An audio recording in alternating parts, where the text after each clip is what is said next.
नमस्कार दोस्तों, आज की छोटी सी कहानी है राजा और उसके पेड़। एक राजा बहुत दिनों बाद अपने बगीचे में सैर करने गया, पर वहां पहुंच उसने देखा कि सारे पेड़ पौधे मुरझाए हुए हैं। राजा बहुत चिंतित हुआ। इसकी वजह जानने के लिए वह सभी पेड़ पौधों से एक एक करके सवाल पूछने लगा। अक के वृक्ष ने कहा, वह मर रहा है क्योंकि वह देवदार जितना लंबा नहीं है। राजा ने देवदार की ओर देखा तो उसके भी कंधे झुके हुए थे, क्योंकि वह अंगूर की लता की भांति फल पैदा नहीं कर सकता। अंगूर की लता इसीलिए मरी जा रही थी कि वह गुलाब की तरह खिल नहीं पा रही। राजा थोड़ा आगे बढ़ा तो उसे एक पेड़ नजर आया जो निश्चिंत था, खिला हुआ था और ताजगी में नहाया हुआ था।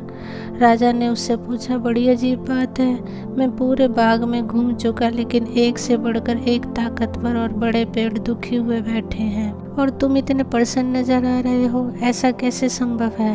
पेड़ बोला, महाराज, बाकी पेड़ अपनी विशेषता देखने की बजाय स्वयं की दूसरों से तुलना कर दुखी हैं, जबकि मैंने यह मान लिया है कि जब आपने मुझे रोपित कराया होगा तो आप यही चाहते थे कि मैं अपने गुणों से इस बगीचे को सुंदर बनाऊं। यदि आप इस स्थान पर अंगूर या गुलाब चाहते तो उन्हें लगवाते।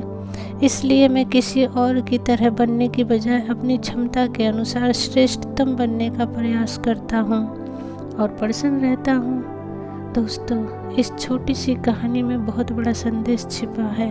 हम अक्सर दूसरों से अपनी तुलना कर स्वयं को कम आंकने की गलती कर बैठते हैं। दूसरों की विशेषताओं से प्रेरित होने की बजाय हम अफसोस करने लगते हैं कि हम उन जैसा क्यों नहीं बन पा रहे। हम सभी में कुछ ऐसी योग्यता है जो अन्य लोगों में नहीं है। जरूरत है तो सिर्फ उसे पहचानने की और उस गुणवत्ता को और विकसित कर अपने क्षेत्र में सफलता प्राप्त करने की।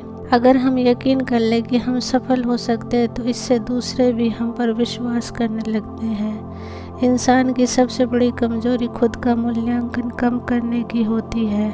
हमें अपनी कमियां पता होना अच्छी बात है।